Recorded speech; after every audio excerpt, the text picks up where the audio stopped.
Hello student, आप सभी का स्वागत है हमारे YouTube channel study time 24x7 पर। स्टूडेंट, आज हम शुरू कर रहे हैं जीएसजीके के महत्वपूर्ण प्रश्नों की सीरीज। हर वीडियो में हम 20 क्वेश्चन पर चर्चा करेंगे। ये सभी क्वेश्चन किसी न किसी प्रीवियस एग्जाम में पूछे गए, जैसे SSC, railway, bank, police, UP triple etcetera. तो आज हम अपना पहला सब्जेक्ट शुरू कर रहे हैं, फिजिक्स। इसके हम कुल 60 क्वेश्चन डिस्कस करेंगे। हर वीडियो में हम 20 क्वेश्चंस लेकर आएंगे। ठीक है। फिजिक्स के बाद अगला सब्जेक्ट डिस्कस करेंगे हम, केमिस्ट्री। इसके भी 60 क्वेश्चन डिस्कस करेंगे। उसके बाद हम बायोलॉजी लेंगे। इसके भी 60 क्वेश्चन डिस्कस करेंगे। उसके बाद हम लेंगे हिस्ट्री। इसके भी 60 क्वेश्चन। फिर जियोग्राफी,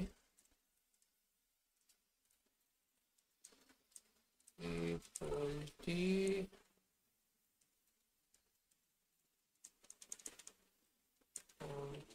इकोनॉमिक्स, भी कुछ बच रहा है। अगर बच पाए तो हम उसे भी ले लेंगे। और इसी तरह से हम जब इन सबके एक एक बार 60-60 क्वेश्चन हो जाएंगे तो फिर हम वापस से हम फिजिक्स शुरू करेंगे। और फिर हम नए क्वेश्चन 60 नए क्वेश्चन डिस्कस करेंगे और इसी तरह से ये सीरीज हम कंटिन्यू करेंगे। ठीक है स्टूडेंट्स, तो चलिए शुरू करते हैं फिजिक्स के questions. The temperature of a liquid is 32 degree Fahrenheit. What is the temperature in Celsius scale? किसी द्रव का तापमान 32 डिग्री फ़ारेनहाइट है तो सेल्सियस पैमाने पर तापमान कितना होगा। देखिए, इस तरह के क्वेश्चन जिसमें फ़ारेनहाइट को डिग्री सेल्सियस में बदलने को पूछा जाए या डिग्री सेल्सियस को फ़ारेनहाइट में बदलने को पूछा जाए, उसके लिए फॉर्मूला होता है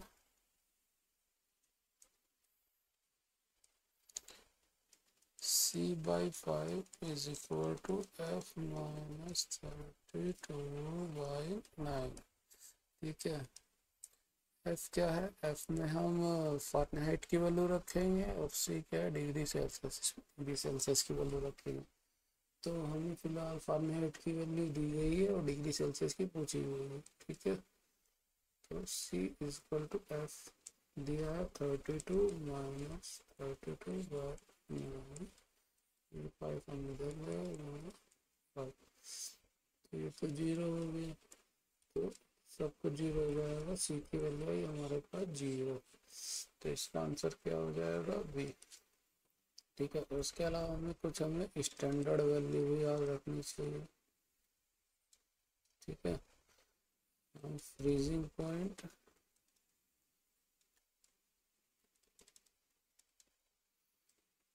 और boiling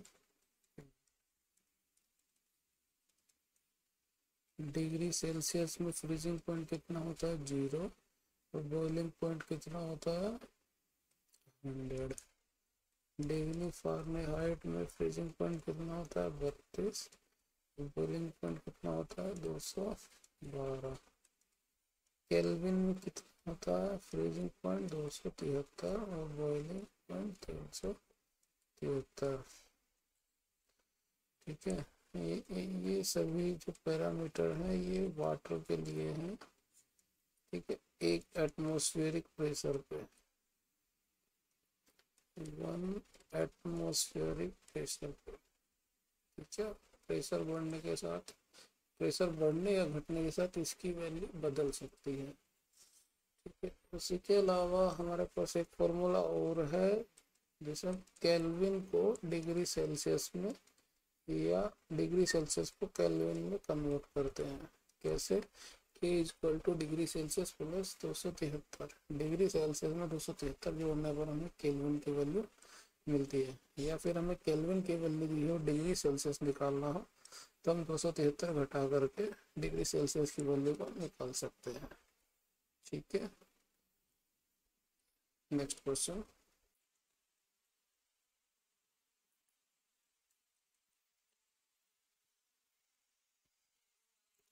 absolute zero is defined as temperature. परम शून्य को तापमान के रूप में परिभाषित किया गया है। परम शून्य, इससे क्या मतलब है? न्यूनतम संभव तापमान है।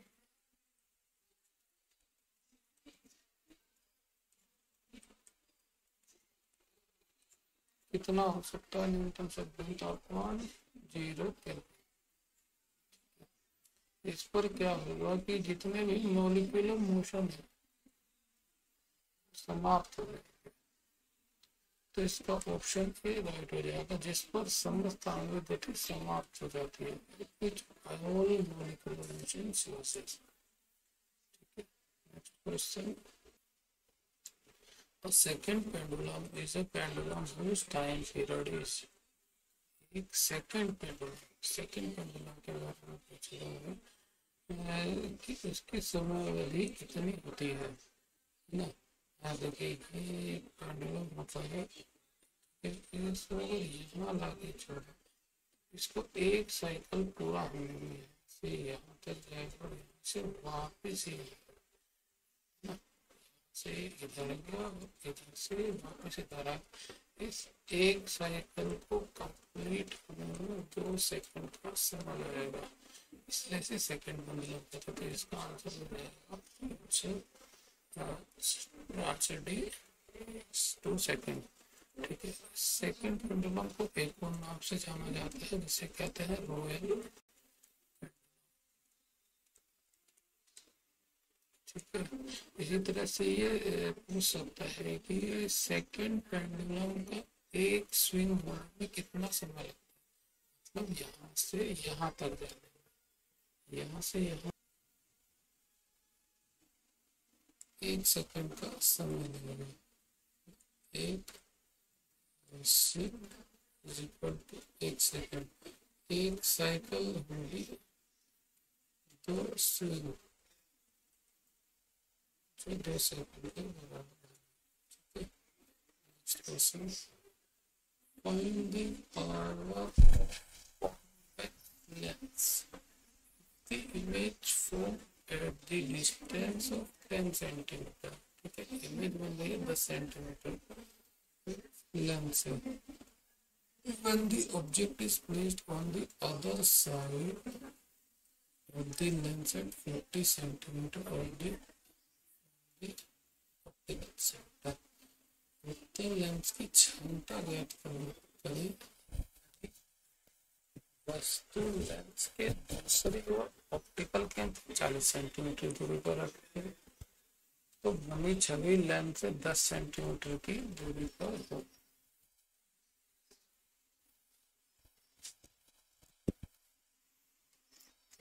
पहले तो क्वेश्चन को समझिए। ये उत्तल लेंस की क्षमता के बारे में पूछा था। उत्तल लेंस की क्षमता के लिए फॉर्मूला क्या होता है? P = 1/f। ठीक है, P = 1/f। और हमें क्या दे रखी है? हमें डिस्टेंस दे रखी है ऑप्टिकल से इमेज की और ऑब्जेक्ट की कितनी दूरी है। तो हमें जो फोकस निकालना होगा, फोकस निकालने के लिए फॉर्मूला क्या हमारा? ठीक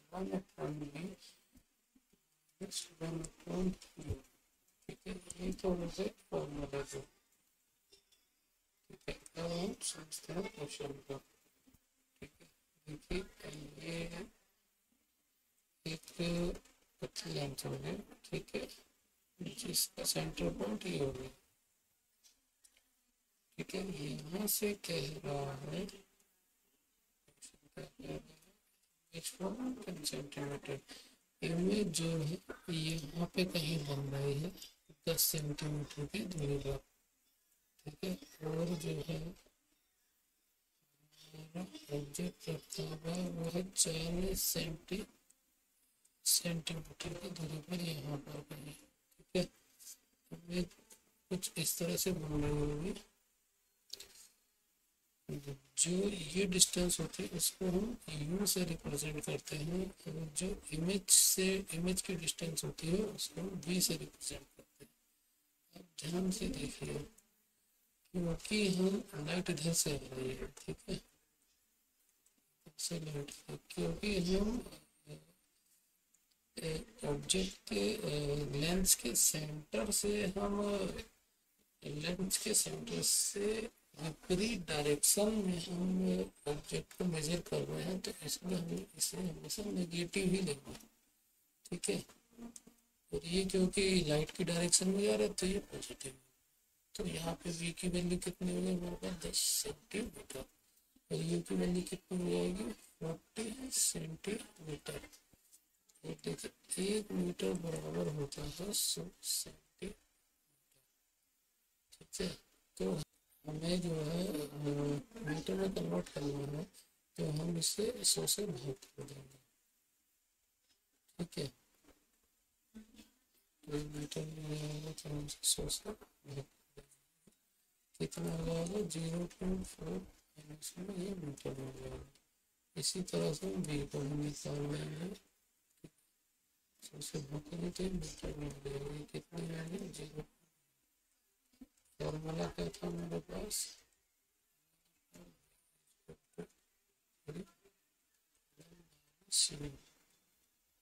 ठीक है।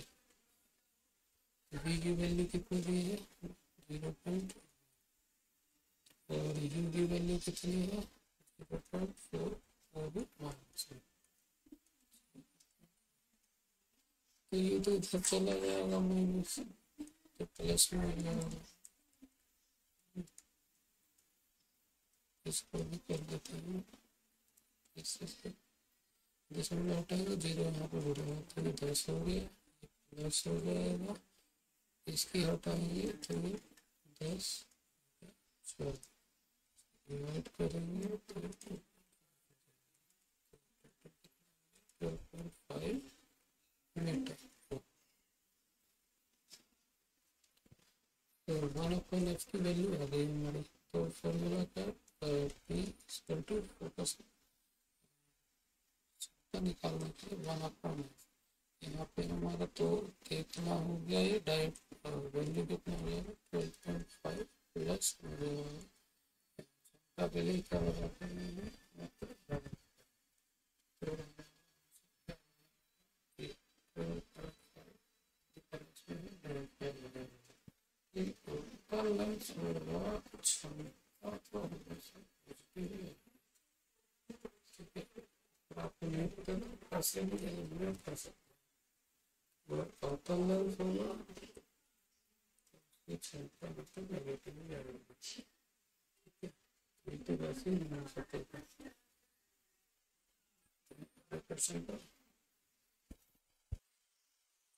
to get the magnified and virtual image is form आवर्धित और आभासी छवि प्राप्त करने के लिए दर्पण का प्रयोग किया जाता है। देखिए इस क्वेश्चन को थोड़ा विस्तार में समझते हैं। कॉन्वेक्स मिरर और कॉनकेव लेंस, ठीक है। कॉन्वेक्स क्या हो जाएगा तल दर्पण, और अवतल लेंस, ये हमेशा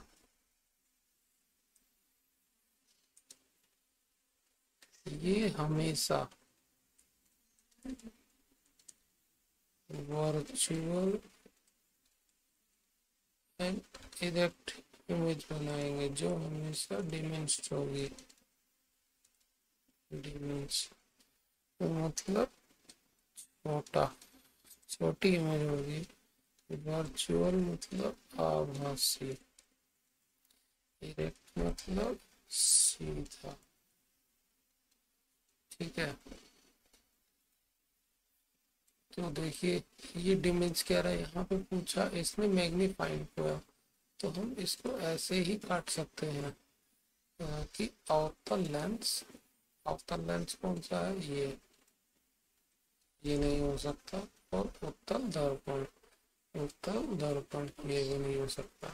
समतल दर्पण हमेशा वर्चुअल और डायरेक्ट इमेज ही बनाता है। ठीक है, मैं यहाँ लिख देता हूँ प्लेन मिरर या समतल दर्पण हमेशा वर्चुअल और डायरेक्ट इमेज ही बनाएगा, आभासी एंड सीधा। लेकिन वो छोटा बड़ा में बराबर होगी, है ना।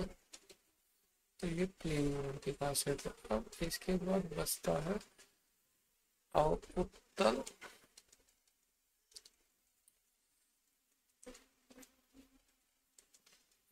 लेंस। उत्तल लेंस और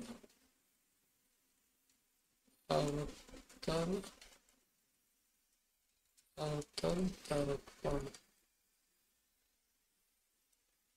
उत्तल लेंस यानी कॉन्वेक्स लेंस एंड मिरर। ये हर तरह की इमेज बनाएंगे, हर तरह की मतलब रियल एंड इनवर्टेड।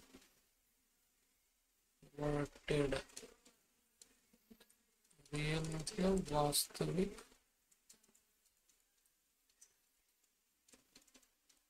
और उल्टा,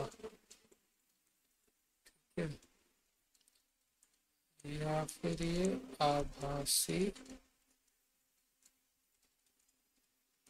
और सीधा, आभासी वर्चुअल एंड डायरेक्ट। और उनका साइज या तो मैग्नीफाइड होगा या फिर डिमिनिश्ड होगा।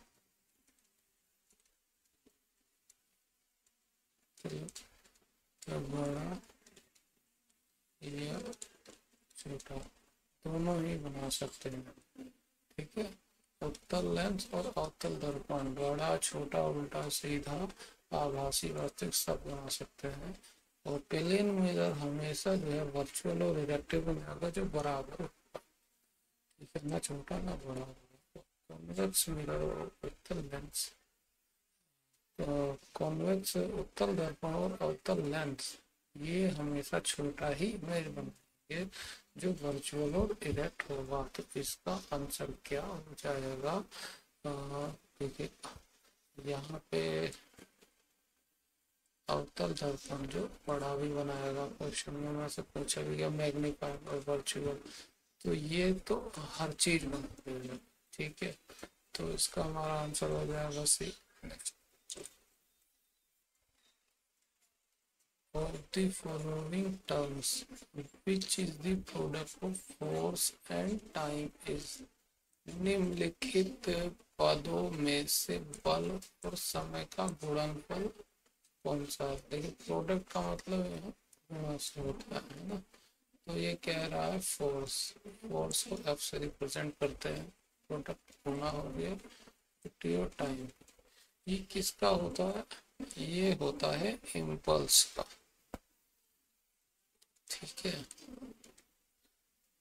इम्पल्स ये आवेग का, तो इसका आंसर ए हो जाएगा। इसका मात्रक क्या हो जाएगा, फोर्स का मात्रक होता है न्यूटन, टाइम का मात्रक होता है सेकेंड, तो इसका मात्रक हो जाएगा Newton second,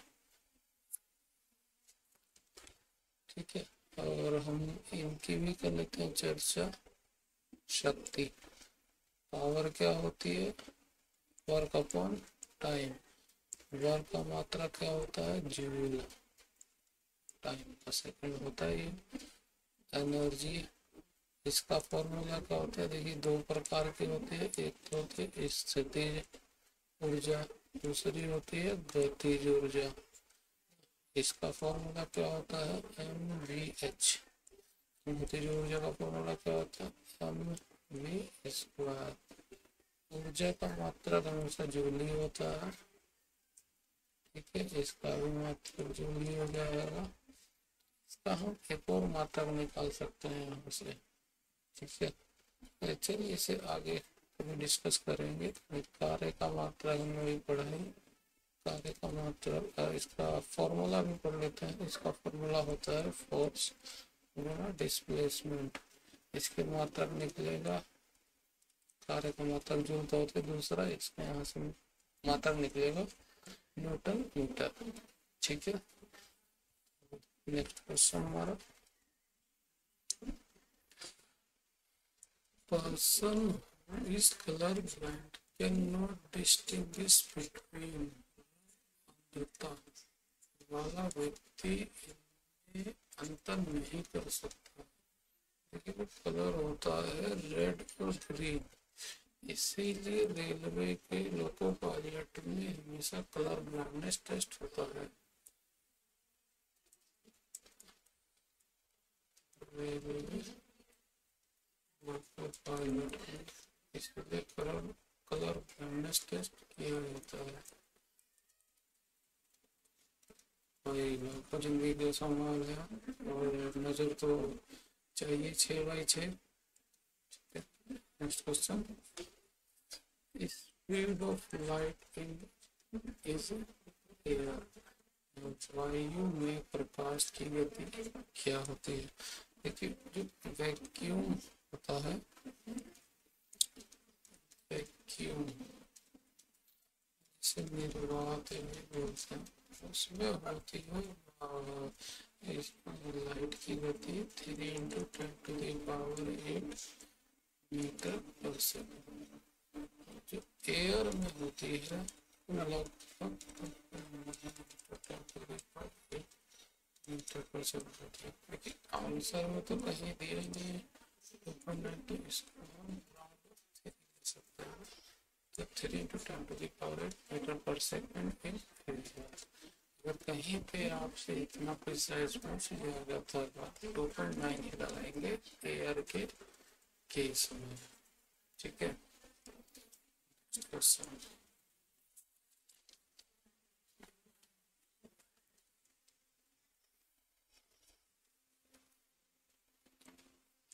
light beam which is highly directional is called, प्रकाश किरण जो अत्यधिक दिशात्मक होती है, अत्यधिक दिशात्मक लाइट होती है लेजर। लेजर की फुल फॉर्म भी होती है जिसको आप याद रखें, light application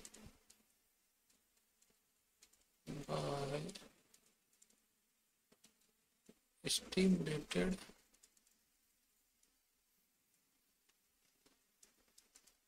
emission of radiation।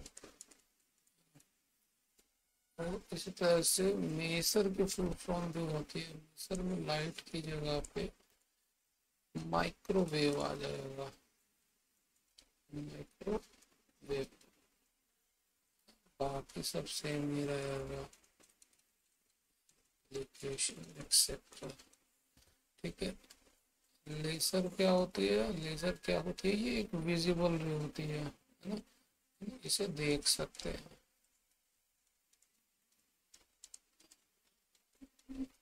ये इनविजिबल होती है, इसको देख नहीं सकते हैं।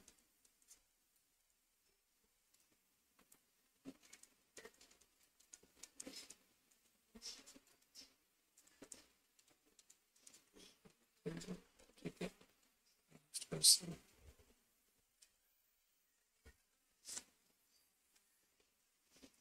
Light year is a unit of, एक प्रकाश वर्ष की इकाई है। देखिए भले इसमें वर्ष है लेकिन इस समय की इकाई, दूरी की इकाई, ठीक है। और आपकी जानकारी के लिए बता दें, एक ईयर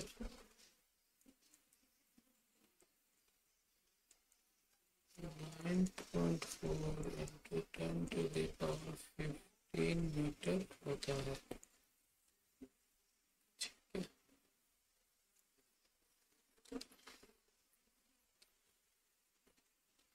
बढ़ते हैं अगले क्वेश्चन पे।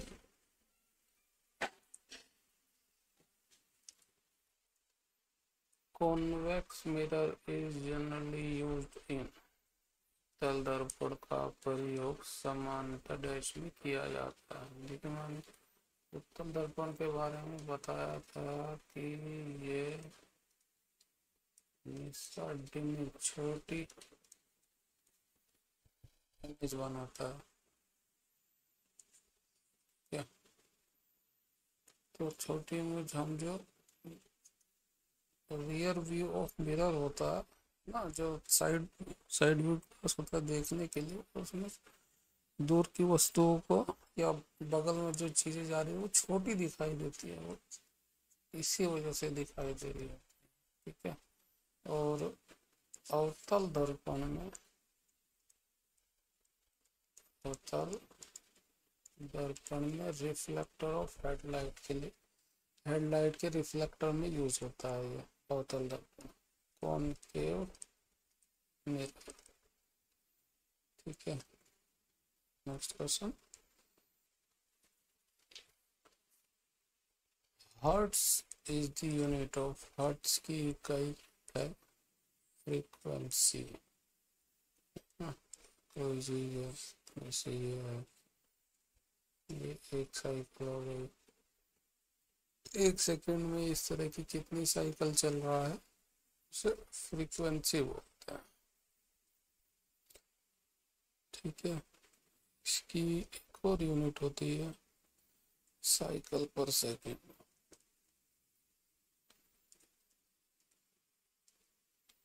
ठीक है। वेवलेंथ इसकी यूनिट मीटर होती है,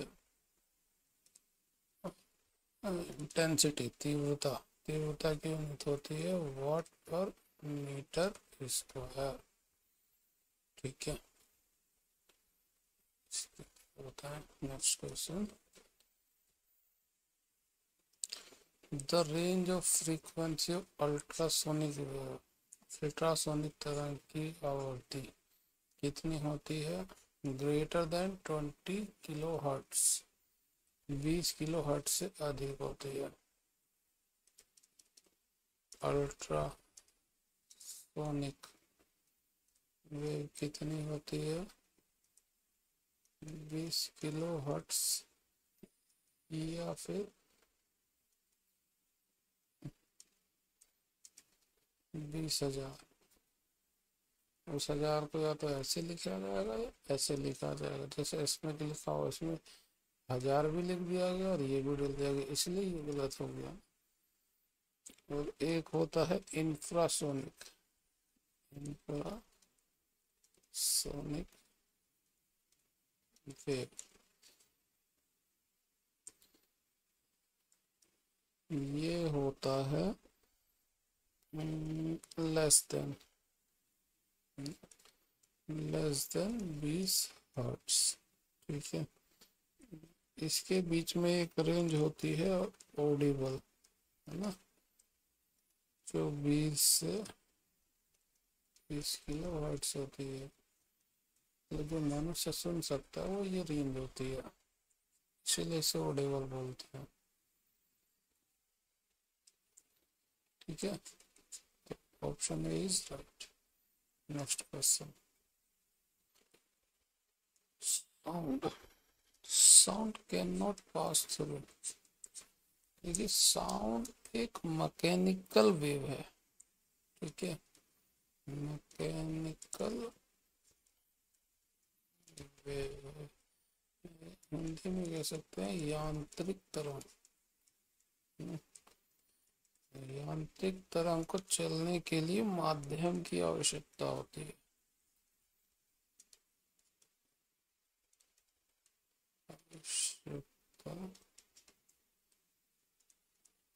होती है।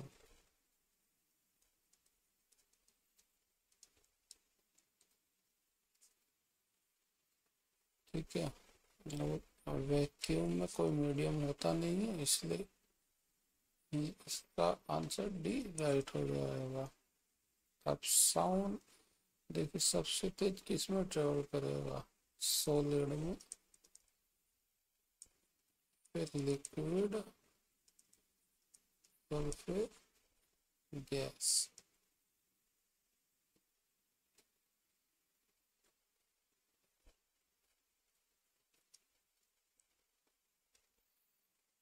ठीक है, नेक्स्ट क्वेश्चन। इसमें सॉलिड क्या हो जाएगा, स्टील, उससे कम स्पीड होगी वाटर में, और उससे भी कम स्पीड होगी वायु में।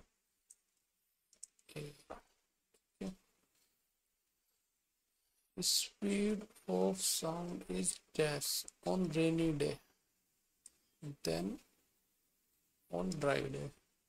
शुष्क दिनों की तुलना में बरसात के दिनों में ध्वनि की गति होती है, तो ध्वनि की गति फास्ट हो जाएगी। क्यों?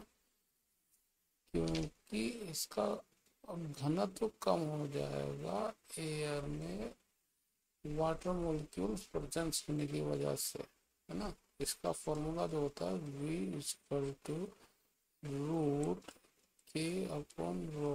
रो क्या होती है यहाँ पे, डेंसिटी, डेंसिटी घनत्व, है ना। ये क्या होता है, कोफिशिएंट, कोफिशिएंट ऑफ स्टिफनेस। ठीक है, तो स्पीड जो है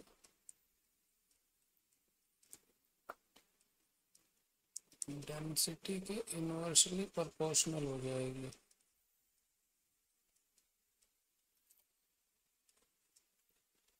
मतलब जितनी कम डेंसिटी उतनी ज्यादा स्पीड, तो इसका ऑप्शन बी हो जाएगा तेज। Next question. Object can be located using, जलमग्न वस्तुओं का पता किसके प्रयोग से लगाया जाता है। तो जल में डूबी वस्तु होती है उसका पता सोनार के माध्यम से लगाया जाता है। ठीक है, सोनार का फुल फॉर्म क्या होता है, साउंड, इसको इंग्लिश में ही याद करना पड़ेगा, नेविगेशन एंड रेंजिंग। ठीक है, ये जल में और एयर में के लिए रडार का यूज किया जाता है। रडार की फुल फॉर्म क्या होती है, radio detection, detection and ranging. ठीक है, next question. The device which converts sound energy into electrical energy, वह उपकरण जो ध्वनि ऊर्जा को विद्युत ऊर्जा में परिवर्तित करता है।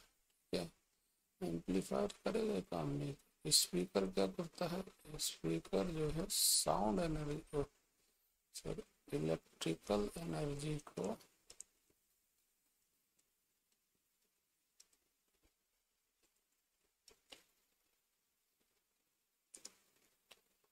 साउंड एनर्जी में कन्वर्ट करता है।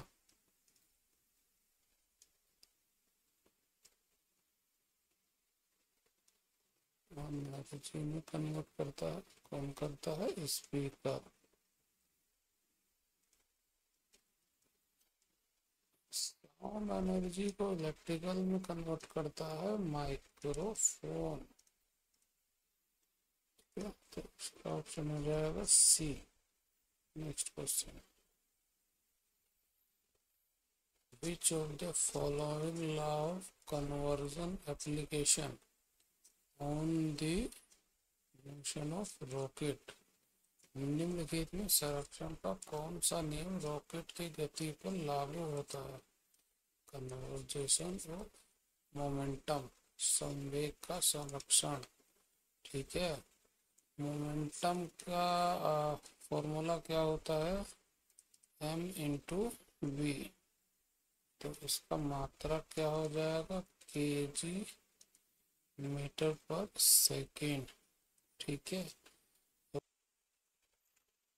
the dimension of which of the following is same as that of impulse? impulse की पहले तो डायमेंशन हमें देखनी पड़ेगी क्या होती है। ठीक है, impulse का फॉर्मूला क्या होता है? Force into T. तो इसका फोर्स का मात्रक हो जाएगा न्यूटन और टी का मात्रक हो जाएगा सेकेंड। या फिर एक और चीज कर सकते हैं, न्यूटन, है ना। न्यूटन हम क्या लिख सकते हैं? न्यूटन को दूसरी यूनिट क्या हो सकती है? तो F is equal to M A. M क्या है? मास। मास की यूनिट क्या होती है? केजी। एक्सेलरेशन, ये क्या है? एक्सेलरेशन। एक्सेलरेशन का मीटर पर सेकंड स्क्वायर। ठीक है, तो यहाँ से एक और यूनिट निकल सकती है, केजी मीटर पर सेकंड स्क्वायर, और इसकी यूनिट ले लेते हैं हम सेकंड। तो ये कट जाएगा, तो यूनिट क्या निकलते हैं? केजी पर मीटर सेकंड। या तो इसकी यूनिट इम्पल्स की हो गया, या तो इम्पल्स की यूनिट हो सकती है न्यूटन सेकंड, या हो सकती है केजी मीटर पर सेकंड। तो ये देखते हैं किसके साथ मैच करेगा। वॉल्यूम, वॉल्यूम की यूनिट क्या होती है? Metre cube. संवेग, संवेग का फॉर्मूला क्या होता है? अभी मैंने बताया था, m इंटू बी। फॉर्मूला क्या है? के जी, और मात्रा क्या होता है? के जी मीटर पर सेकंड, है ना, जो हमारी मैच कर गई इसके साथ, इम्पल्स के साथ। तो इसका आंसर क्या हो जाएगा? B, option B. ठीक है, तो टॉर्क की भी देख लेते हैं। टॉर्क की क्या फॉर्मूला होता है? टॉर्क का होता है एफ इंटू आर। तो इसका मात्रक क्या हो जाएगा? Newton metre. ठीक है, और ये change in rate of momentum, कहने का मतलब ये है M into D V on D T, है ना। Change rate of momentum, dv upon dt होता है एक्सेलरेशन। ये किसका था फॉर्मूला? f का, यानी ये फोर्स की। फोर्स का मात्रक क्या होता है? न्यूटन।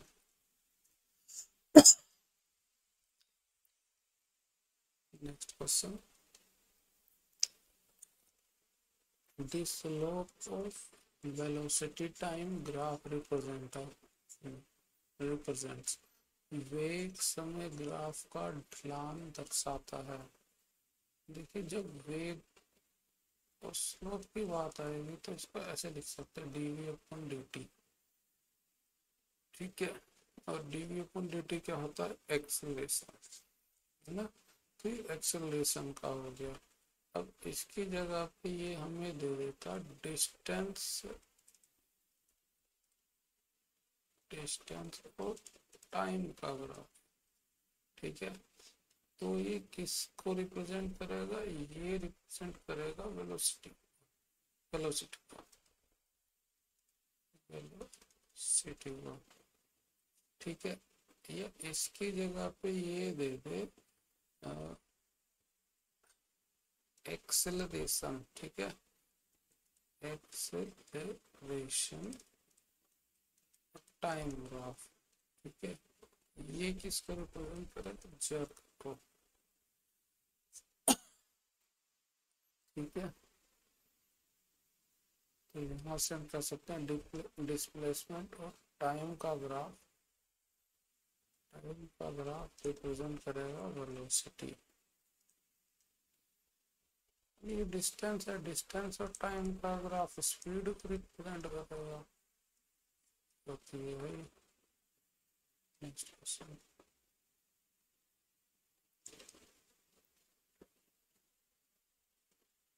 नेक्स्ट